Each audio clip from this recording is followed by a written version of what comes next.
ما تيجوا نعمل أكلة اقتصادية شعبية أصيلة وبأقل تكلفة، والطعم إيه؟ حكاية. وتعالوا نجيب الموضوع من البداية.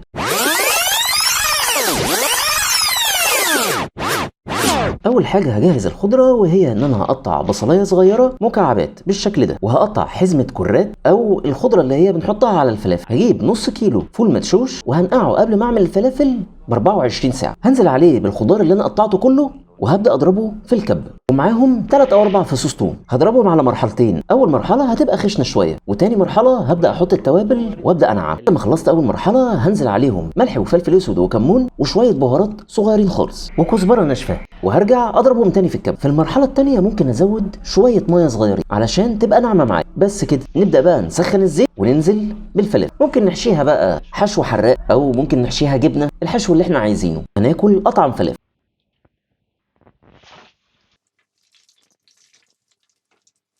يلا بينا نجهز طبق الفول. بصلايه وهنقطعها صغير خالص، طاسه وحته زبده، وهنزل بنص كميه البصل. اشوح البصل كده تشويحه خفيفه، وهنزل عليه بطماطمايه وفلفل حراق او فلفل مش حراق زي ما تحب. اقلب كله مع بعضه، وبعدين هنزل بالتوابل ملح وفلفل اسود وكمون وشويه بهارات خفيف خالص. بعدين هنزل بطبق الفول المدمس اللي انا عملته في الفيديو اللي فات. راجعوا الفيديوهات على قناتي هتلاقوا طريقه الفول المدمس. اقلب كله مع بعضه، ولو تحبوا ممكن تهرسوا الفول او لا. وبس كده، شويه طحينه بقى في الاخر وزي الفل. يلا نجهز بقى طبق الشكشوك. طاسه وحته زبده ونقطه زيت، وهنزل بباقي البصل اللي عندي وعليهم طماطم وباقي الفلفل، وهنزل بالبهارات ملح وفلفل وشويه بهارات. اول ما الطماطم والبصل كده يبداوا يتبلوا شويه هبدا انزل بالبيض. اقلب بقى كله مع بعضه وعلى نار هاديه لحد ما تستوي. يلا بينا نغرف فندق. انا بعتذر لان الصوت ما كانش مظبوط خالص في الفيديو ده. يا عيني. بسم الله.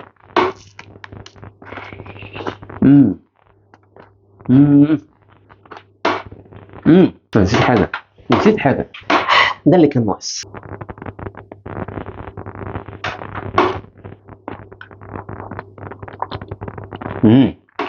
شوف بقى الشكشوكة.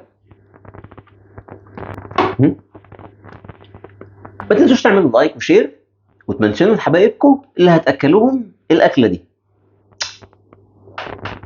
أشوفكم في فيديو جديد.